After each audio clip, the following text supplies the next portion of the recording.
very warm welcome to We the People.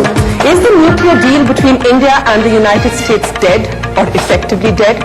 And what will this near abortion of the deal, the sudden turnaround by the Congress party, mean for not just India's image abroad, but also for political dynamics and the political battlefield back home?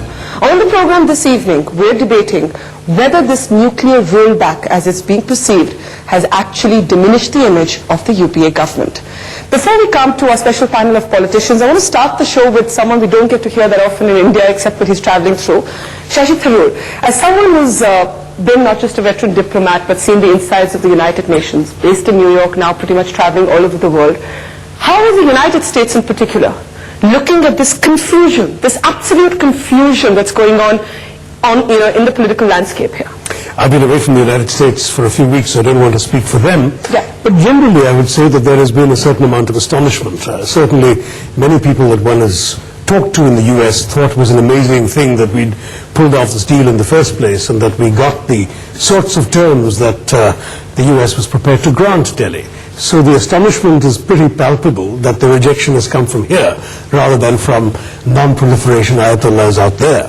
Is astonishment a sort of polite word for something more than that? What the hell is going on there? There is also a sense of something more than that, because the problem, I think, and we have to face it squarely, is about us as a country and as a government. You know, we've spent 2 years negotiating this, and at the end of that, at the end of the process that has created this, we cannot then stick with the basis on which our negotiators have gone out and done their work. Then governments around the world are bound to ask, is it much point in negotiating with a government in New Delhi on major issues? The Prime Minister, we were told, was telling his cabinet colleagues that India would be internationally embarrassed. Do you think that's too strong a word? Have we been embarrassed? I think we have been embarrassed to some degree, because obviously when a government goes out and conducts a negotiation, the assumption is it speaks with the full authority that it believes it needs and believes it has in order to conduct certain international engagements. Ours is not a country where international treaties are subject to Senate ratification, as in the US. So though we can say to some degree this is our democracy at work, and of course people understand and respect our democracy, and I'm sure many are saying, well, you know, dealing with India means dealing with a multiple set of opinions and we have to give time for that. Yeah. Nonetheless, there's going to be a bit of frustration in future, because whenever a major precedent-setting, breakthrough-inducing sort of attempt is being made by Delhi, governments are bound to ask, well, can Delhi actually make their end of it stick? And this seems to be one of the complications of coalition governance that we're now beginning to realize after this. Right, and of course, for us, coalition governance is our headache, but not, as you said, for those who've been involved in these negotiations for 2 years. Abhishek Sanghi, step into the debate now.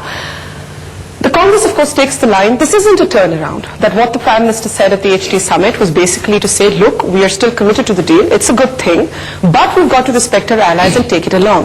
But the fact is that that was a sudden, unannounced change of position that even his party colleagues were not aware of. How do ordinary Indians make sense of this abject confusion within the UPA coalition? I would like to put it like this, Barkha. I think there is clearly disappointment in the Congress and to an extent in the government. Let's be frank about it.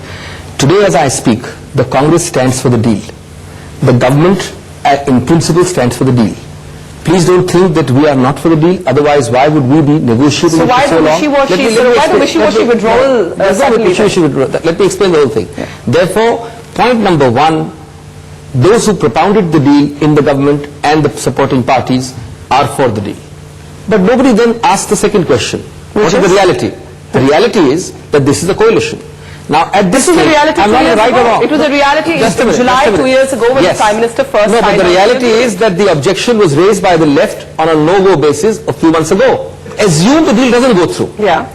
In the sense that the left says absolutely no. Yes. Now, then the question arises, how does the deal go through in the situation of, let us say, let us assume a minority government, a caretaker government, or in the middle of elections? Okay, we are all for the deal. Let me hold you there. 1 minute more.